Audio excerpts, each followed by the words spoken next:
Welcome to Right Here, a podcast about mental health, connection, and what it means to be human. I'm Christopher Mooney. And I'm Kenyon Phillips. Each episode, we unpack the psychological patterns that shape our relationships, our sense of self, and the way we move through the world. No jargon, no judgment, just thoughtful conversations that invite us to come back to the present moment. Because when we're right here with ourselves and right here with each other, something shifts. We get a little clearer, a little more regulated, a little more right. Right Here is a podcast partnership with WPKN 89.5 FM in Bridgeport, streaming online at WPKN.org and via our free listening apps. Kenyon, today we are going to talk about the inner critic. That's right. When our voice turns against us. Happens all the time. It does, and this kind of connects to some of the other talks that we've had just about shame. It's going to connect to a lot of shame. It's going to connect to comparison when we're talking about comparison trap. That's right, and it's also going to connect to anger. So I think talking today about our inner critic and the when our voice it kind of turns against us really kind of ties back to a lot of the things that we've been talking about over time and a lot of our experience. And things that people, humans, struggle with on the daily. Of course. I think everybody we talk to would in at work and also just in our personal life would probably say, they have their own voice kind of going in the background. And it's not always the nicest thing. No. And the fact that negative self-talk is in our own voice means we trust it. We're more likely to trust it. Yeah. And listen to it. Exactly. So today we're going to talk about what the inner critic is. We're going to talk about where it comes from and how it sounds. We're going to talk about kind of like what it costs to us, like, kind of the at what expense do we do this? And then, as always, we're going to talk about how we work with it. And, again, we're going to tap on that. Hey, this is not something that we need to totally avoid and get rid of, but it is something we need to learn to work with. Right. And we don't want it running our lives. No. So how does your inner critic attack you? What's a typical scenario? So a typical scenario might be, you might send an email out and all of a sudden sit there and go, oh man, that was dumb. They're going to see right through this. I looked like an idiot writing that. I made these, I used, Y-O-U-R instead of Y-O-U''re.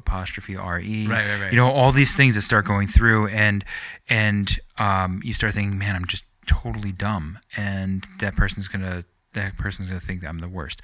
Right.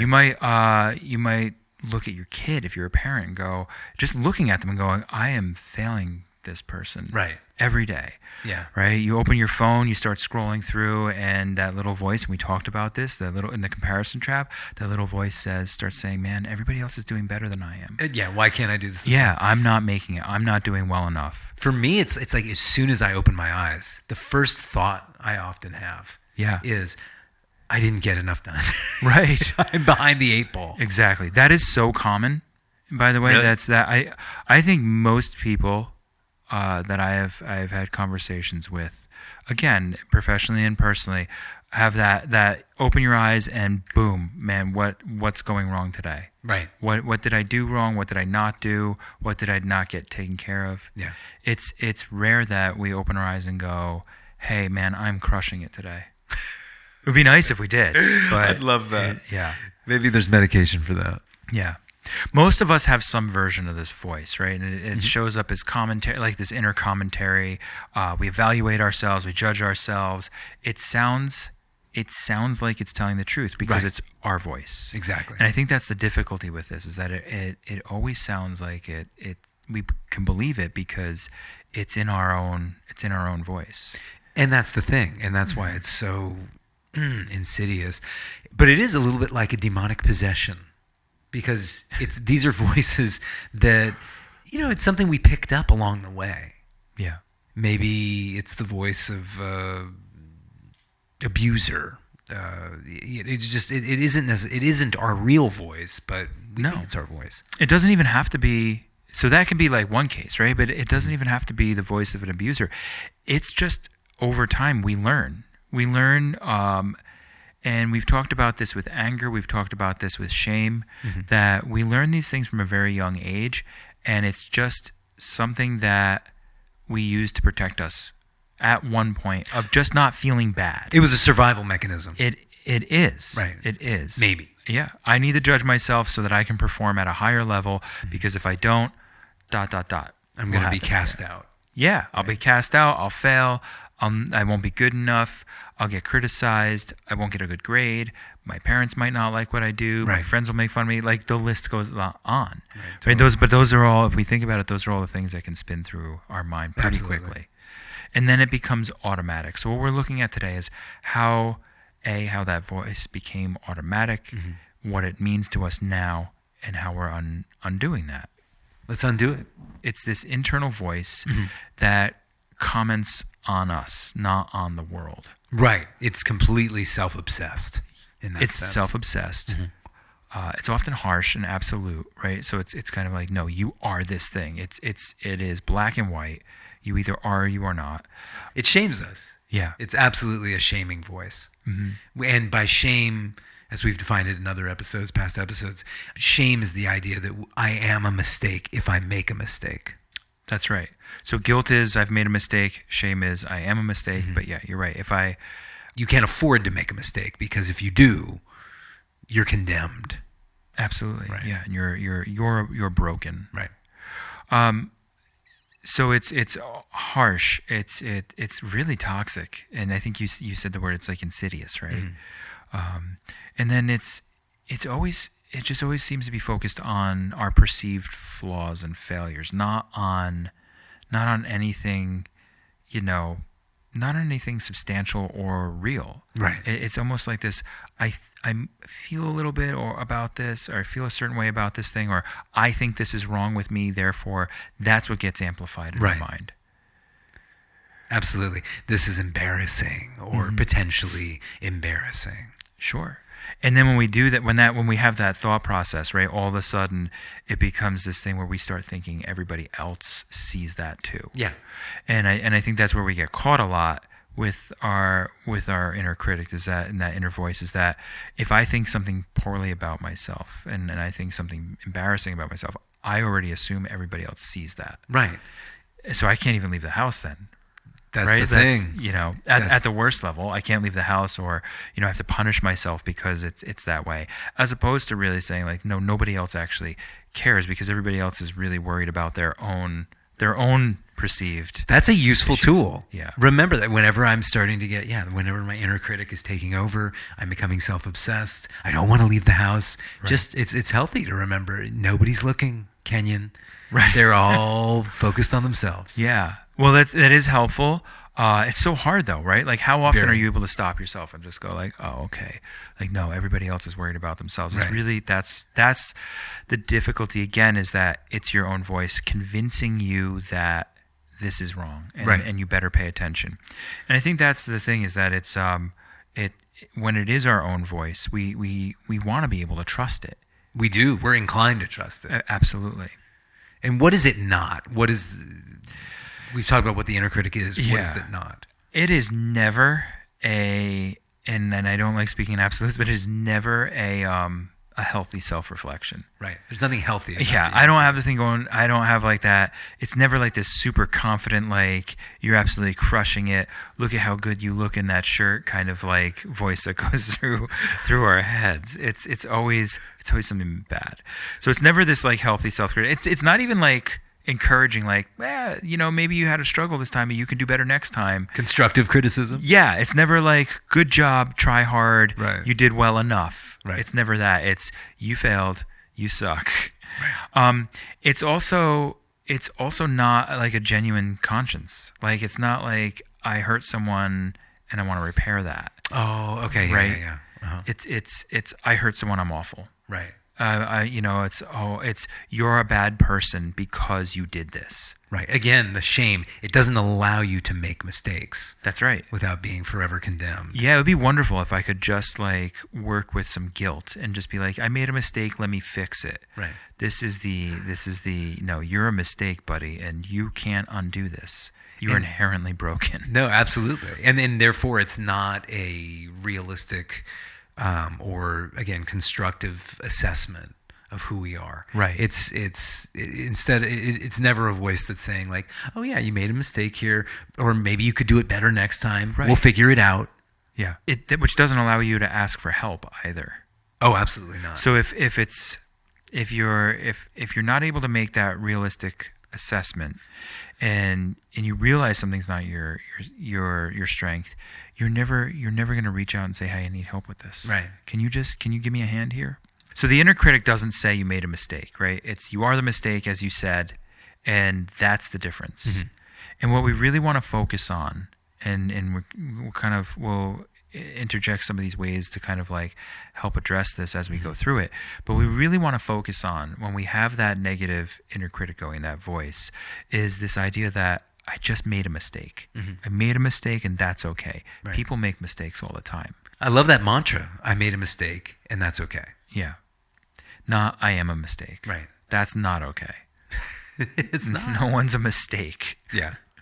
That's clear. Yeah. When we talked about negative thinking patterns, right? And negativity buffet. The negativity buffet. Mm-hmm. We talked about all or nothing thinking. Right. We talked about generalizing. We talked about globalizing. But that all or nothing thinking is that things are always this way or they're never this way. Right. The inner critic flourishes in that space. For sure. Right? You have to have this idea of you always do this, because that's what attacks our identity. Mm-hmm. So if I think I'm always this way, it's going to chip away at my sense of self and my self-esteem and my confidence. Right. And that's where it becomes really toxic, because it has to exist in absolutes. In absolutes, with these negative thinking styles. Yeah. And that's where, when we've talked about shame before, shame has to exist in absolutes. Our narrative, our story that goes along with, which we talked about. Yeah. What's your story? Mm-hmm. Yeah, it's a very limited story with an inner critic. It is. It's a limited. It's like a short chapter. It's like a short story I wouldn't want to read. It's a really tragic short story. It is. I'd much rather think of anyone's life, including my own, as like this like, novel. Right. Hopefully. No. Yeah, with ups and downs. Yeah. But with the inner critic, the story is basically life sucks and then you die. That's it. Or no, not life sucks. You suck. Life is continuing. Everybody's enjoying it. You suck. Then you die. Absolutely. That's the inner critic. Thank you for nailing that down for me. Yeah, no, that's, but if you suck, then life sucks. That's kind of like the experience is that, but yeah. Right. It is, that's the voice. But this idea of like the inner critic is also keeping the score. Mm-hmm.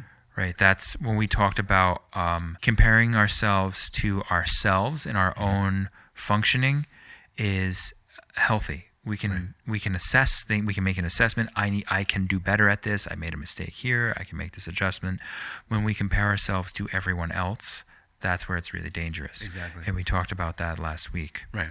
So, Kenyon, tell me where the inner critic comes from and kind of some of the ways that it might sound. It's a lot of times it comes from our parents, whoever the caregiver was, especially during those like formative ages. Any voice that was critical, any voice that was perfectionistic, any voice that shamed us, any voice that was anxious, and also neglectful or dismissive. Sure. That's usually where we adopt and base an inner critic on. Teachers. Mm-hmm. Maybe we had a teacher who made a huge impression on us. Maybe it was a coach. Yeah. Could be a coach. Maybe it was even somebody our own age. Maybe it was a bully. Somebody who was really harsh. Somebody who shamed us. Who we were taking too long at the drinking fountain when we were in first grade. And so they told us we were fat. Who knows? Drinking too much water, huh? Way too much water. There's a lot of water. Just a lot of water. Who do you think you are? Cultural messages too. Yeah. Around. I mean, we're always getting hammered with like, do better, be more efficient. Look at right now. If you open up any social media right now, it is all better living through chemistry with, peptides and GLPs and, how are you looks maxing and, all the maxing. I'm dealing with that with clients now. I'm dealing with teenage male clients who are negatively obsessed with their appearance. Talk about an inner critic. Right. And so we think about that. It's the cultural messaging around body image, around our worth, around expectations around gender, and now with everything changing around that, and also productivity. We've talked about this with being busy. How often do you hear people say, I'm busy? Right. If you don't look busy enough, if you're not like really, remember when COVID hit, we all started quarantining, and then there was that push online also of everybody being like, this is how you're going to thrive during COVID and during quarantine. And if you're not thriving and making up new ways of like making money, and dude, think about all the podcasts that came out during all the video and all the content that was just pumped out during quarantine. It was all evolve or die, basically. It was. But under this idea, and I remember hearing the messaging was, if you're not thriving during quarantine, then you are failing. Right. And some of us just wanted to like hide and just be like, no, I've got my pod of people and I just want to like not interact and not do anything with the outside world. Totally. So there is that, there's these cultural movements at times too that I think really impact our inner critic. And we're in one right now. I mean, we are absolutely. Are you using AI correctly? Yeah. Exactly. Are you asking it just general questions you can still Google, or are you, burning down the environment with how much of the memory and server farms you're using? And water you're using. The way that the inner critic worked, it's an adaptation, right? It's internalizing the criticism, and the psychological phenomenon we see with this. Kenyon, you mentioned this, right? Like people criticizing us, caregivers maybe being too harsh or just kind of critical. What we do as human beings is we end up criticizing ourselves first, right, so that we can prepare for any of the bad news coming. Yeah, it's like a survival mechanism. Absolutely. And it lessens the impact on us. Totally. We think. It becomes actually worse because it's our own voice. But if I can say something bad about myself before somebody else can, it makes it easier for me to manage. It's also something I have a sense of control over, or at least the illusion of control, rather than allowing somebody else that control in my life. To victimize you. Right. That's right. I don't want to be hurt. I don't want to be victimized. I don't want to even just be criticized. I don't want to feel pain. I don't want to feel discomfort. Right. So if I have the illusion of control around that, and I do that to myself first, then other people aren't going to have that much power over me. Exactly. I can brace for it. That's exactly it. But that becomes very toxic because we end up then, it becomes a runaway train, right? There's no kind of stop to it. That's the thing. That's the thing. We kind of apply it to everything, right? It becomes a global experience. It is, yeah. And it's not an original or even a singular voice. It's an amalgam of people, philosophies, criticisms we've received, and we just sort of like our brains brilliantly and destructively synthesize it into what appears to sound like our own voice. That's awful. It's like a ransom note of it's like hodgepodge kind of cut and paste of like this really negative ransom note that you just like kind of read as your script. It is. And it's repeated. So we repeat it so many times to ourselves that we, internalize it. And it looks, the picture becomes whole, right? Yeah, it doesn't look like a ransom note anymore. Right. No, it looks like it's all in the same font. It does, or it looks like this. It is a whole picture then, right? So the sum is greater than each of its parts in that sense, even if it's a negative experience. So it's kind of like your brain's making this collage. Our brains are really, man, they really love to play tricks on us this way. Totally. And it really is it is all around survival. Yeah. Like, hey, if I can control this thing. It was the same with anxiety. It's the same with anger. It's the same with, any of the kind of negative experiences or the things we think are negative experiences. Control, you just said. Yeah. Like control being at the heart of it. I think so. Yeah. Yeah, I think a lot of survival. It's survival, but it's wanting to control the feelings. And think about how often you hear people say, I don't want to feel this way anymore. Yeah. Right? I don't want to feel this way at all. And we're always trying to control everything in our lives, everything in society. It's all trying to make our lives easier, faster, better, more compartmentalized, more in silos. And we're looking at all these different ways on how to just control every tiny aspect. Well, if I take this peptide, this is going to control the way my tendons regrow and heal. And if I take this one, it's going to build muscles. And if I take this one, maybe I'll stop losing all my hair. And if I take this one, maybe my skin will look a little bit better. Right. And it's controlling every factor rather than saying, hey, life, like the world is still turning, life is still happening, we're still careening through space. But we're trying so hard to fine tune every little aspect of it. I don't think we're doing so well with it at times. It's the illusion of control. An illusion, yeah. And I think of the great Helen Keller quote, which I'll butcher, but she said, nowhere in nature does security actually exist. Life is either a daring adventure or nothing. We can't control the environment. We can't... No. We want to. We think that's survival. But it's pain. It's misery. If we're controlling it. If we're struggling for control all the time.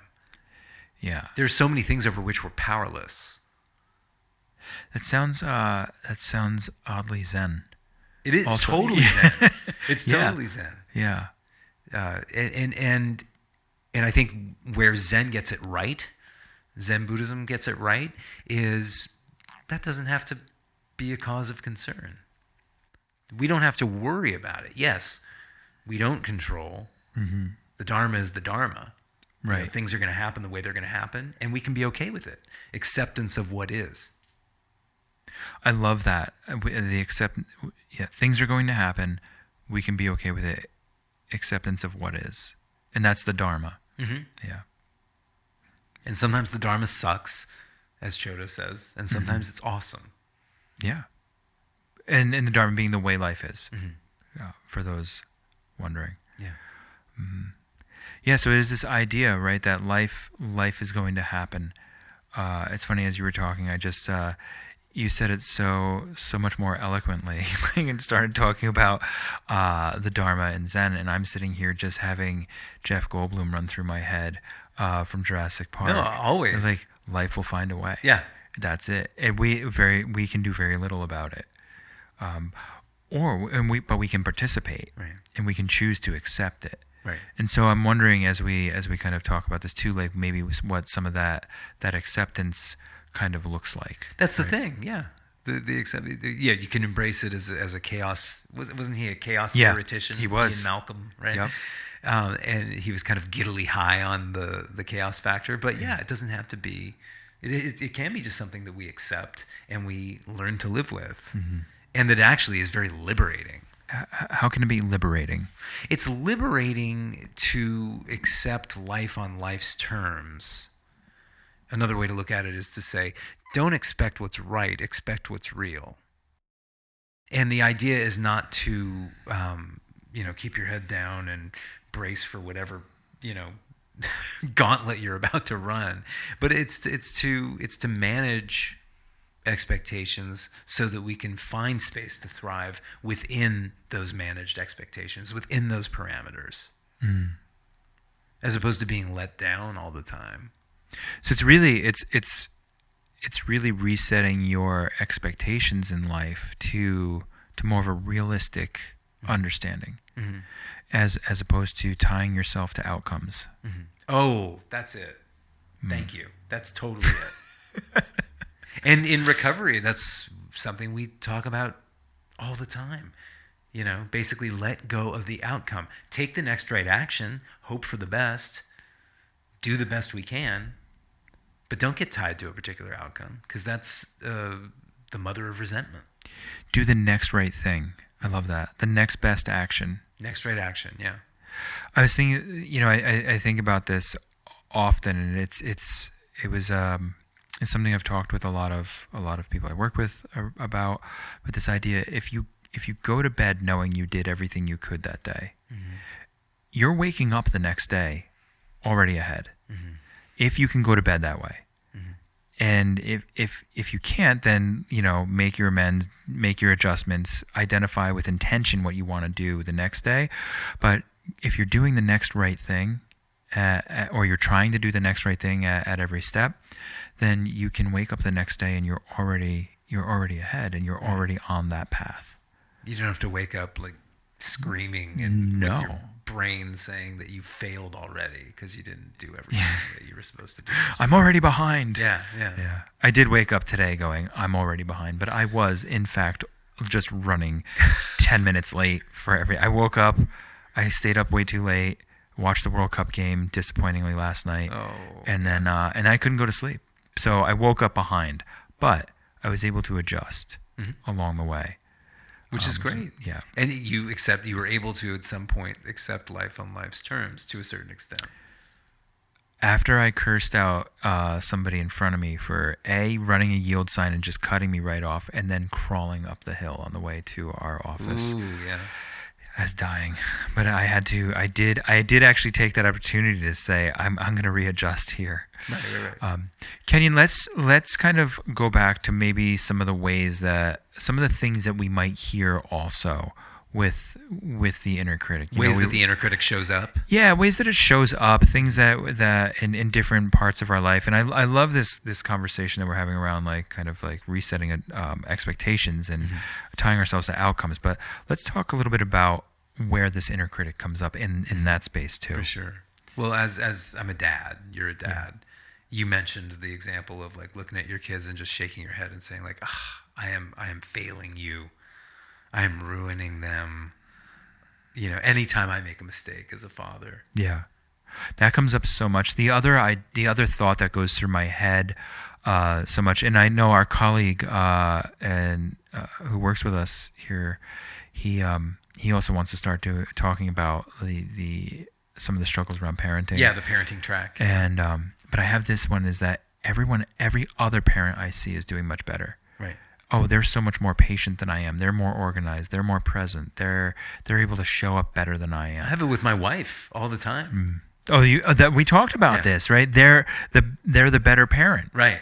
I mean, let's be honest. Our wives are the better parents here, but there's a reason the kids gravitate. So many ways they go to them first. There's a reason they go to their side of the bed. It's the middle of the night. Yes, right. When there's a crisis, they always go to mom.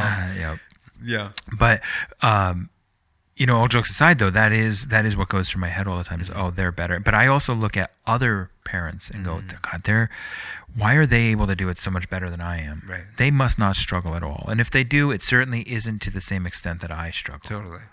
Which is ridiculous. It is. And that's the voice of shame. Right. I'm never enough. Body is another place that body and health. Yeah. Especially now, you mentioned looks maxing and peptides and GLPs. There is definitely, I am on guard when I'm scrolling on Instagram. Does their body look better than me? Are they healthier than me? Do they have more hair? Everyone has more hair than me. But you wear it well. Thanks. So it's all about what you become comfortable with. I was just thinking of that too. Do you remember people were getting beard implants? Yeah. That must have been 15 years ago? No, 12 years ago. Yeah. 12, 15 years ago. People were the beard, the big thick beard was the thing. Mm-hmm. And I remember there was somebody that I had crossed paths with, and they had said they had just gone through a whole series of beard implants. Yeah. I was like, wow. But their beard was on point. Absolutely. It worked. But no, you can achieve that perfectionism, but it reminds me, it's a throwback to that Dr. Seuss book, The Sneetches. Yes. Where the star-bellied Sneetches, and everyone wants to get a star, and then they want to get the star removed. Until you all have stars. Yeah. And then nobody wants to be a star-bellied Sneetch. Exactly. It's insane. Thanks for listening to Right Here, a podcast partnership with WPKN 89.5 FM in Bridgeport, streaming online at WPKN.org and via our free listening apps. If today's conversation resonated with you, we encourage you to follow, review, and share Right Here with anyone you think would appreciate it. We'll be back soon with another conversation designed to bring a little more light to the human condition. I'm Christopher Mooney. And I'm Kenyon Phillips. Until next time, take care of yourselves and each other.